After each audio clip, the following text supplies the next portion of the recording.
Bienvenue à tous sur notre chaîne Buzz Info TV. Comme on dit toujours ici, on continue avec les histoires incroyables du buzz et puis on a ajouté les informations dessus. Alors, aujourd'hui, on vous a amené cette histoire de ce jeune garçon qui a été tué à l'université. Il s'appelle Merdi Lubamba. On dit justice pour Merdi Lubamba. En tout cas, famille, c'est une histoire très triste qui est arrivée à l'université des UPC, Université Pentecôte, hein, de la RDC. Donc, c'est une université pentecôtiste ou Pentecôte de la RDC. Donc, le garçon a été trouvé. On sous-estime, bon, selon les recherches, ils disent que c'était une balle perdue. Donc, balle perdue a laissé là où ça devait. Balle perdue a quitté l'adresse. Balle perdue est venue jusqu'à trouver le jeune garçon à l'université et le garçon mourra. L'homme mourra sur place. Bon, c'est ce qu'ils disent. Et selon d'autres sources, ils disent que le gars a été tué. Le gars a été assassiné.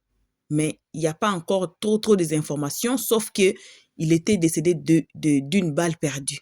Et au jour d'aujourd'hui, selon les explications de cette femme que vous voyez devant vous, elle explique que comment se fait-il une balle perdue peut quitter et puis venir trouver le gars à l'université.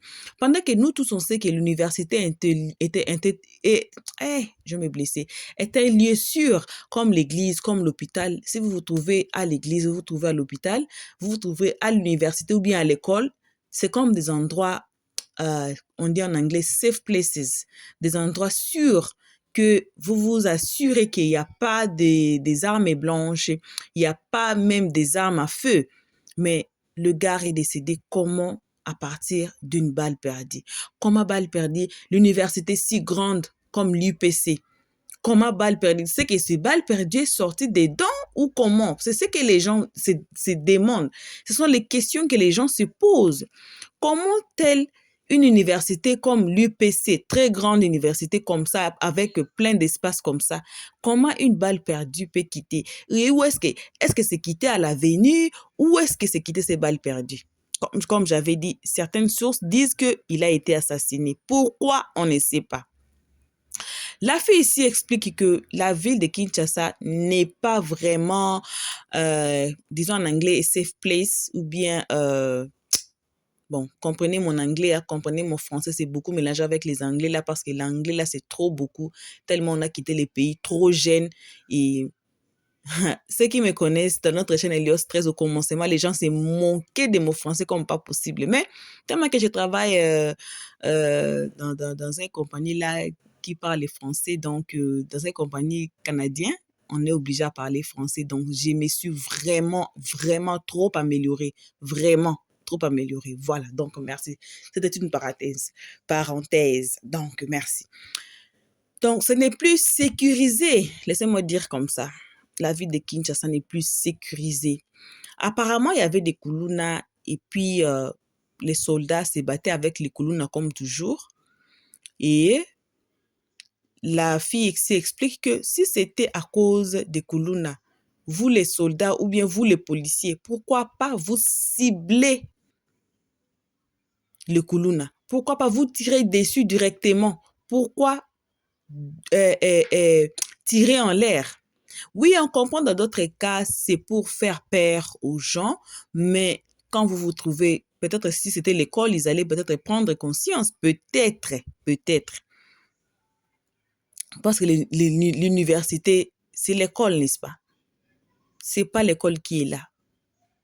C'est comme si on dit que non, un enfant de secondaire était décédé d'une balle perdue, quelque chose comme ça.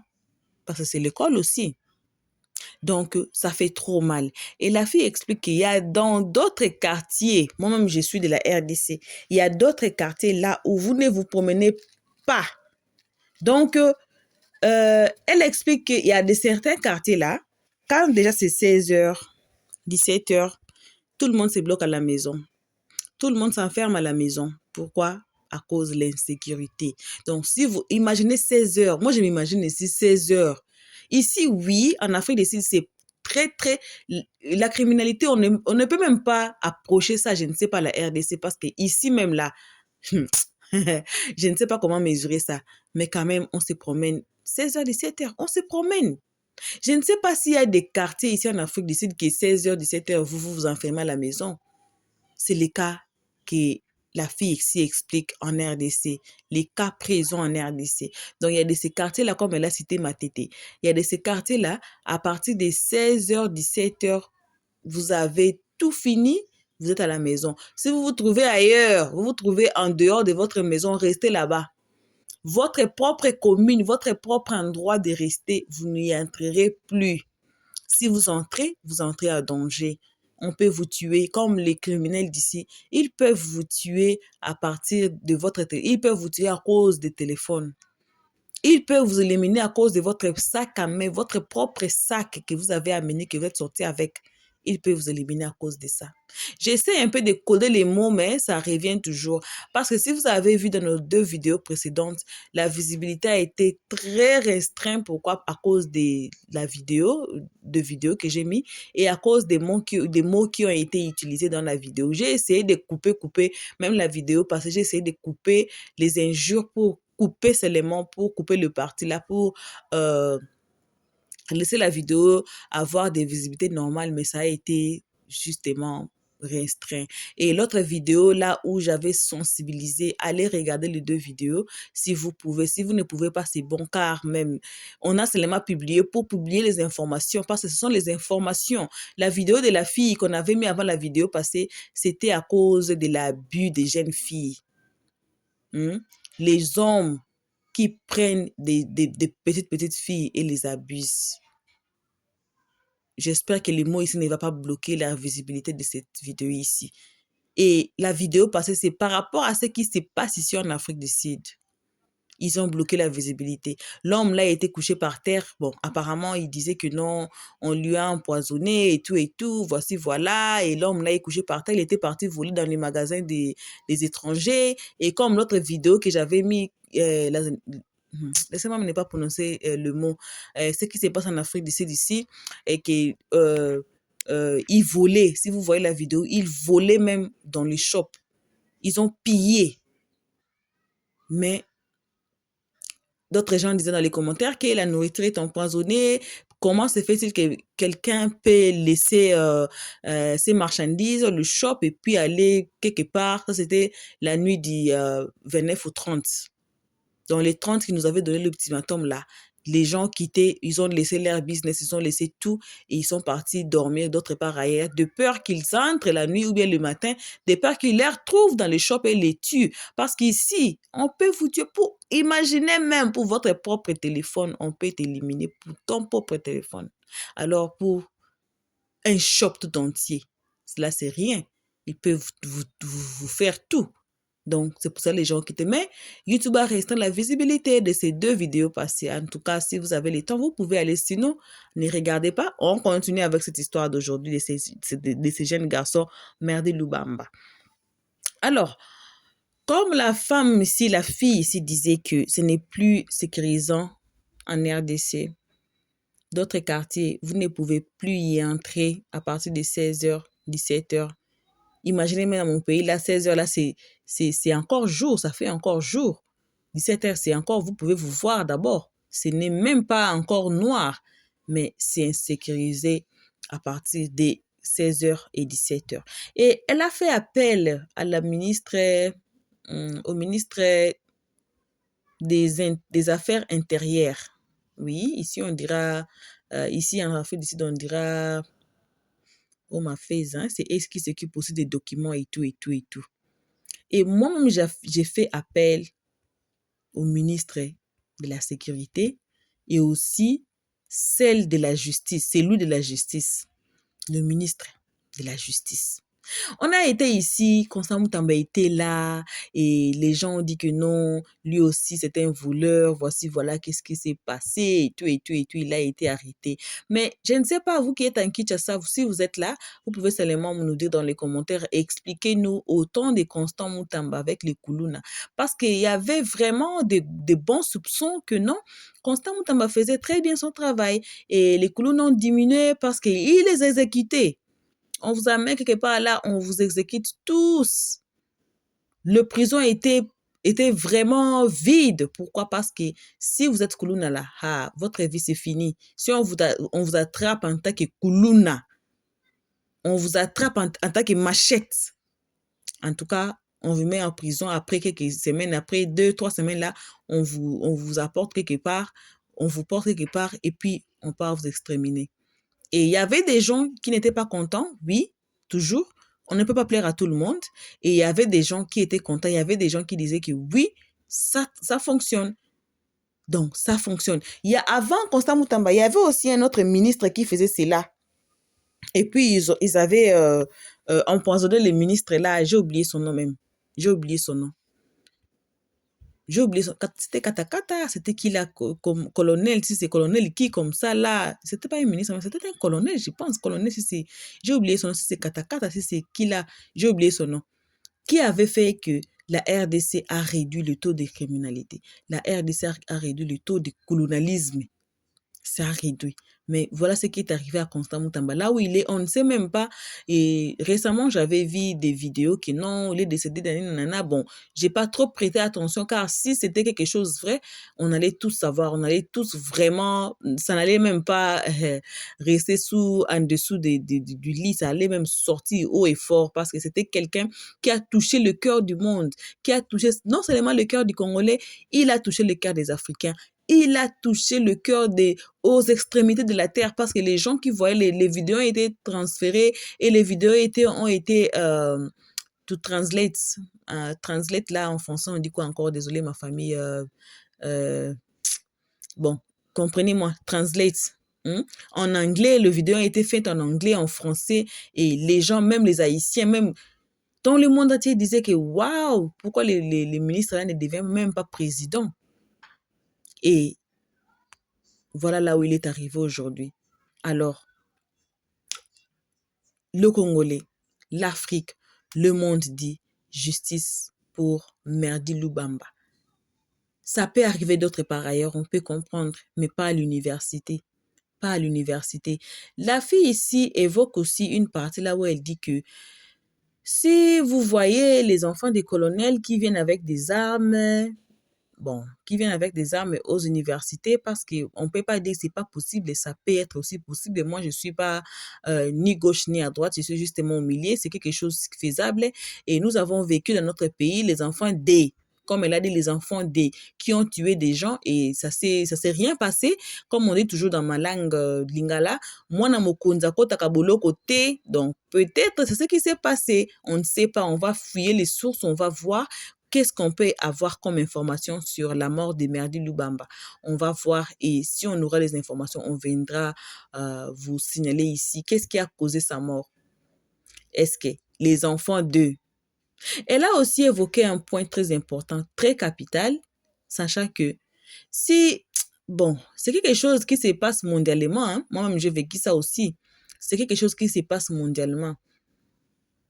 Donc, si vous êtes enfant d'eux, comment enfant de? Enfant de là, on veut dire enfant des ministres, enfant des gens qui ont l'argent, enfant de là, quand on dit enfant de, on veut dire les enfants de bonne vie, les enfants que leurs parents ont réussi.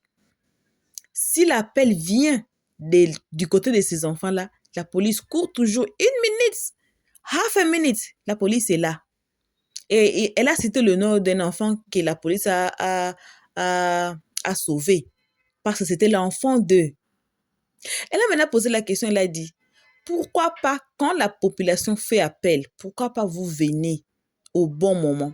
Elle a dit, elle a même connu des gens là où ils ont appelé la police parce que les Koulouna sont entrés dans la maison, parce que elle évoque que à ce jour ici, les Koulouna entrent même dans votre maison, même à vous. Vous appelez la police vient demain matin. Elle a connu des gens qui sont morts. La police est venue le lendemain matin, donc le jour suivant. Et le papa est mort, la maman est morte, les enfants aussi sont morts pendant qu'ils avaient appelé la police. Pourquoi la police et la RDC ne viennent pas, ne courent pas quand il s'agit de la population? Ce sont des Congolais. Ce sont des Congolais.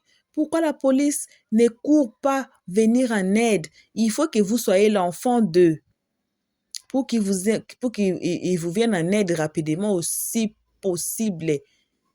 Ils vont venir même moitié, 30 secondes, ils sont là. Pourquoi ils ne le font pas pour la population? Parce qu'ils ont juré de sécuriser la population. Mais pourquoi ils ne font pas leur travail? Moi, j'ai vécu ça, mais j'ai vécu ça en Afrique du Sud ici. Il y a de ces endroits-là, quand vous appelez la police, ça ne vient pas. Même l'ambulance, ça ne vient pas. Moi, j'ai vécu ça en 2 reprises. J'ai vécu ça à gauche, j'ai vécu ça à droite. Il y a de ces endroits-là où vous appelez l'ambulance. Quand vous donnez, parce que vous appelez la police, ils vont vous demander, vous habitez où? Oh, j'habite à Matete, j'habite en avenue comme ça, numéro. Quand ils écoutent le nom du quartier, déjà, ils ne viennent pas. Il y a ce qu'on appelle, ici on appelle ça EDT. On appelle ça EDT. Donc, ils font la sécurité des magasins, ils font la sécurité des restaurants, ils font la sécurité des maisons même. Donc, il faut que vous signiez un contrat avec eux. Ils vont vous donner leur pancarte qui sera devant votre maison. Donc, quand vous mettez le pancarte là, sur votre mur, devant le mur de la maison, vous mettez ça. Cela veut dire, voleur, qui que vous soyez, restez là où vous êtes. Si vous essayez, quand on appuie, on vous donne même le bouton de panique. Quand vous appuyez sur le bouton là de panique, et puis ça sonne l'alarme, ils viennent. Mais il y a de ces quartiers-là, même les gens là n'arrivent pas. Les gens qu'on paye l'argent, ils ne viennent pas. Il y a de ces quartiers-là, même Edith, laquelle écoute, ah, vous habitez où? Vous donnez votre adresse, ils ne viennent pas. Il y a de ces quartiers-là, même l'ambulance ne vient pas. Ici en Afrique, il y a des chemins partout, même dans leur village, il y a des chemins. C'est bien avec le macadam et tout, c'est très bien tracé. Mais il y a de ces endroits-là, l'ambulance ne vient pas. La personne peut mourir. Surtout, quand je vous dis, nos frères et sœurs, de prier pour nous étrangers en Afrique du Sud. Moi, j'avais appelé l'ambulance pour ma fille. Ça fait des années. J'avais appelé l'ambulance pour ma fille. Tellement que je suis étranger. Quand vous donnez déjà le nom, comment vous vous appelez? Vous appelez un tel déjà. Vous donnez le nom. Ils savent que vous n'êtes pas de leur pays. Automatiquement. Automatiquement. On vous néglige. On vous laisse. Mais quand vous allez à l'hôpital, là, je ne peux pas mentir. Quand vous allez à l'hôpital, vous avez votre document, on prend soin de vous. Mais quand ça devient pour l'ambulance, là, il faut que leur enfant du pays appelle. Mais il y a aussi de ces cas-là, là, je me suis retrouvée dans d'autres quartiers, là où on appelle l'ambulance, ça n'a pris même pas 5. On a appelé l'ambulance, mais 2 ambulances sont arrivées. Bim, comme ça, 2 ambulances pour une personne. Il y a de ces quartiers-là. Là, je ne peux pas dire que non, ils ont tort ou ils ont raison, mais nous voulons seulement que la justice soit faite partout. Quel que soit vous soyez pauvre, quel que soit vous soyez riche, c'est la vie. La vie, c'est la vie. La vie ne détient pas que non, parce que la personne est riche, parce que la personne est le pauvre, et je veux pas, non. Le soleil, là, se lève pour les riches et les pauvres. La pluie, c'est pour les riches et les pauvres. C'est pour tout le monde. Pourquoi pas la police? Pourquoi pas l'ambulance? Pourquoi pas d'autres services? Il faut que vous soyez un enfant d'eux pour que l'ambulance vienne chez vous. Il faut que vous soyez un enfant d'eux pour que la police arrive chez vous à temps, avant que vous mouriez. Moi, j'ai failli perdre ma fille. J'ai failli perdre ma fille la nuit là. J'ai failli perdre ma fille parce que c'était quelque chose de grave, je n'ai jamais vu. Je ne peux pas vous relater tout ici, mais ça m'est déjà arrivé. Il y a d'autres quartiers là où on a appelé l'ambulance. Moins de 5 minutes, 2 ambulances sont venues.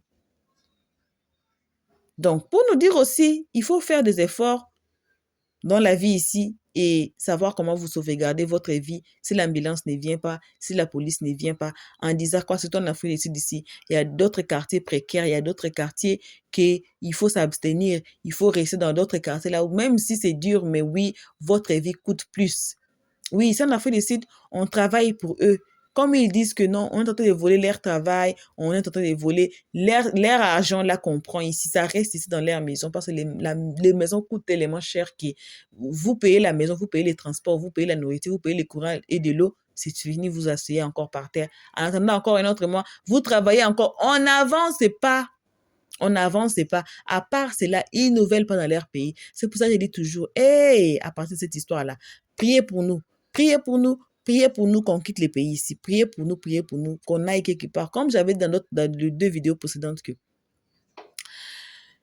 nous sommes là, d'autres et nous sommes venus. Moi, je suis venue ici trop jeune. Je suis venue ici, j'avais 19 ans. Imaginez. J'avais 19 ans. Ma première fille a 15 ans. Imaginez. Alors, les enfants sont nés ici. Les enfants ne savent pas notre souffrance. Nous, on peut rentrer au pays. Oui, on va vite s'adapter. Mais les enfants, ici, je peux dire, socialement, ça va. Socialement, là, je ne peux pas mentir. Moi, je suis là, je suis tout droit. Socialement, je ne peux pas vous mentir. On est là socialement, c'est vraiment, en tout cas, il n'y a pas de problème de transport et santé et tout là que vous voyez comme social là. En tout cas, ça va. C'est comme si en Europe, en tout cas, même si c'est pas 100% comme en Europe, mais on peut donner ça même 80%, ou bien même 80%, ou bien 75%, ou même 80%, on peut donner ça. À part toutes les histoires là, sociales là, on peut donner ça 80%. Pendant que notre social dans notre pays là, ça n'arrive même pas à 30%. Notre social à nous dans nos pays respectifs, ça n'arrive même pas à 30%. C'est pour cela beaucoup de gens refusent de rentrer. Beaucoup de gens pensent 5 fois, 1000 fois avant de rentrer au pays. Parce que aussi, socialement, on est bien, mais on ne gagne pas trop d'argent. C'est comme si nous sommes devenus... Non, non, non, non. À moins que vous ayez peut-être 2, 3 travails peut-être. Dans certains des cas, comme certains d'entre nous, on travaille, nous avons 3 travails peut-être. Et là, ça va quand même vous respirer un peu. Là, vous pouvez faire quelque chose au pays. Vous pouvez quand même aider vos frères et sœurs au pays, envoyer quelque chose. Peut-être s'ils demandent, vous avez votre qu'on appelle savings là. Et puis, s'ils demandent, vous pouvez leur donner. Sinon, là, c'est dur. C'est dur. Et après, c'est là, c'est eux qui nous haïssent. C'est eux qui ne nous aiment pas. Comme je dis toujours, priez pour nous. Il y avait quelqu'un qui avait prié pour nous. En tout cas, merci. Et si vous êtes en train de nous écouter en ce moment, priez pour tout et chacun des étrangers. Moi, je prie pour tout et chacun des étrangers qui sont en Afrique. Je ne sais pas, je ne les reconnais pas, mais je prie pour tout le monde. Je dis toujours à Dieu, Papa, tu avais dit, tu es le Dieu des orphelins, le Dieu des veuves. Tu as ajouté, je suis le Dieu des étrangers, des exilés. Nous sommes exilés ici en Afrique du Sud. La vie de tout et chacun étranger entre tes mains, Papa. Je laisse tout le monde, tout étranger entre tes mains. Toi-même, comme on dit, la justice des hommes, si on rate ça, on ne rate pas la justice des dieux. Alors nous voulons que Dieu nous fasse justice en tant qu'étrangers dans ces pays ici. J'ai prié. Priez aussi pour nous, s'il vous plaît. Priez aussi pour nous qu'on quitte ce pays ici, qu'on aille peut-être d'autre part ailleurs. Ceux qui vont rentrer au pays, qui ont vie un peu plus claire, qu'ils rentrent au pays, mais qu'on ne soit plus ici. Que la justice de Dieu s'efface sur la tête de tout et chacun étranger ici. C'est la prière et la déclaration que je déclare en même temps. En tout cas, ce n'est que ça qu'on avait à vous rencontrer aujourd'hui. En tout cas, merci à tout le monde qui ont suivi et qui vont suivre cette vidéo jusqu'à la fin. Et nous avons encore plus des histoires incroyables. C'est le temps qui me fait défaut parce qu'on a notre chaîne Elliot 13 là où ça demande aussi d'attention car moi-même dans les pays ici, je vous ai raconté mon histoire et j'ai remercié ceux qui nous ont envoyé des courriels et ceux qui ont compati avec nous. Merci beaucoup, que Dieu vous bénisse. En tout cas, moi-même, on m'a volé avec l'arme. Donc, on m'a pointé l'arme comme ça. Ici, on peut même on peut même vous éliminer à cause de votre sac. J'ai donné mon sac, mes outils de travail, mes téléphones, mes documents, mes cartes bancaires, tout était parti. Alors, on est encore en train de nous rétablir petit à petit. Comme j'avais dit, de bonnes choses arrivent. En tout cas, restez branchés, vous ne serez pas déçus sur notre chaîne Buzz Info TV. Moi, je vous encourage d'aller sur notre playlist, aller regarder les histoires incroyables, ça va vraiment vous édifier. Ça va vous édifier et savoir qui est qui dans la vie ici. Ne faites confiance à personne sauf à vous-même et à Dieu. En tout cas, merci encore une fois de plus. On se retrouve qu'à notre prochain épisode. Si vous êtes nouveau, c'est plus de 20 minutes. Faites-vous abonner. Ne sortez pas sur YouTube sans vous faire abonner sur notre chaîne Buzz Info TV. Baladez sur notre playlist, comme je viens de dire. Vous ne serez pas déçus. Surtout des histoires incroyables. Voilà. Donc, que vos gros bisous. On se retrouve qu'à notre prochain épisode. Pour l'instant, on dit bye. Merci d'avoir suivi. Abonnez-vous massivement et surtout, n'oubliez pas de cliquer sur la note de notification.